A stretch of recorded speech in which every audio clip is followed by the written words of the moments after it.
Three Republican senators say President Biden's infrastructure deal is back on track. There was concern the deal could fall apart when the president linked it to a larger tax and spending bill that Republicans opposed. But the president walked back his remarks over the weekend.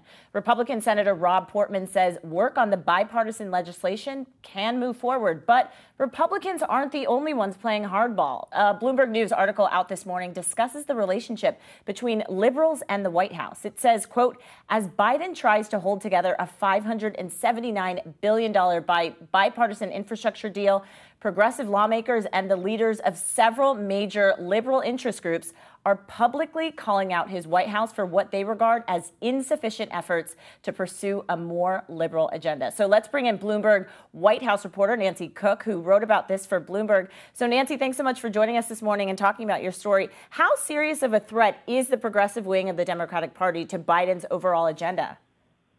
Well, I think that this is a very key moment when progressives on a number of fronts, from the climate people to people concerned with voting rights to people worried about things like better child care or better care for elderly people, all these different wings of the Progressive Party are just quite mad with the Biden White House right now.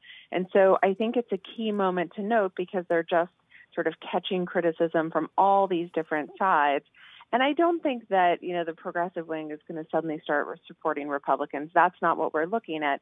But I do think that the long-term political risk to the Biden administration is that it dampens voter enthusiasm and turnout in the 2022 midterms. And Nancy, you mentioned a few of the other issues that progressives are sort of focused on. But what do they really see as the Biden White House not acting fast enough or being insufficient enough on some of these particular issues? Can you just walk us through a few more of them?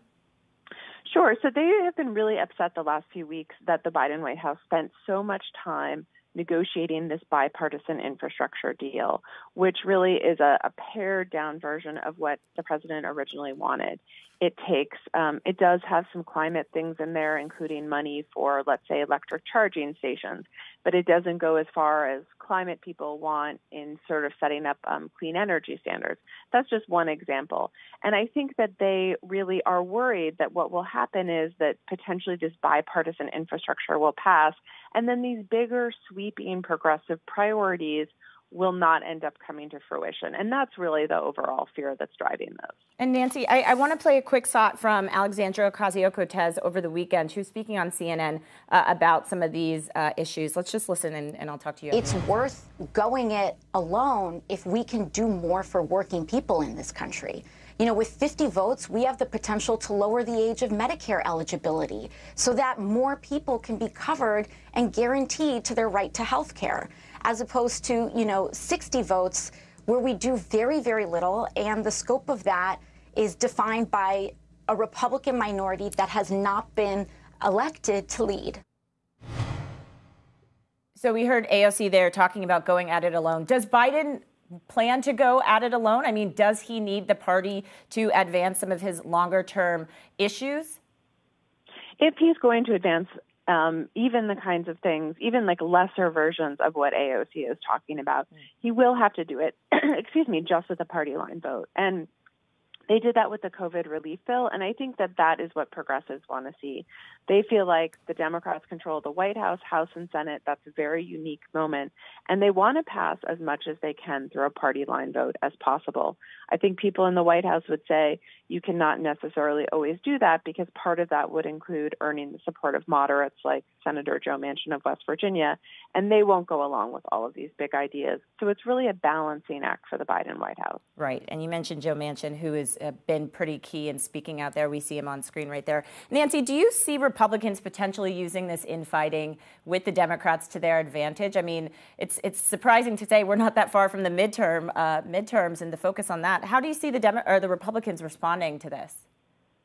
Well, I think the way the Republicans are responding and what they're hoping is that if there is a bipartisan infrastructure deal that's passed, it will eat up so much time that all these other priorities that are sort of larger and sweeping and that Democrats really want will just sort of fall by the wayside.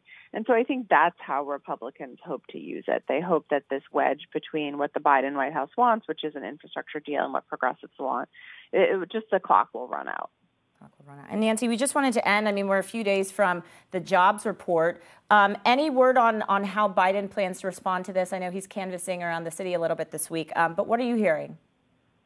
Well, I think that what they are going to be looking for is sort of the trend lines. You know, we've seen some very strange jobs reports recently, and I think that what they'll be looking at is, you know, are the trends continuing a good way? Are they continuing to add jobs? You know, are people returning to the labor force? Because we've seen even in states where unemployment benefits have been cut off, people have been reluctant to go into the labor force. So I think these are some key things they're watching. And I think this summer of economic data is so important for them because their economic message is so much a part of it that they do watch the jobs reports very, very closely each month. Right. And Nancy, just finally, any sort of timetable we know about the bills that we're talking about, the infrastructure bill and also that budget reconciliation discussion that we're hearing about? Well, so they would like to pass an infrastructure bill or budget and budget reconciliation bill really by early fall. So it's really a time crunch because after that, you know, there's other things that have to come up. There's spending bills that, you know, have to get passed every single year. And so I think that we're going to see so much movement this summer before Congress goes on its August recess, and then some movement in September. And so I would say that's the window where both the Hill and people in the White House are viewing as the time to get this done, if they can. If they can. Big if, Nancy. I'm glad you put that in yes. there. All right. Well, Bloomberg's Nancy Cook starting us off this morning.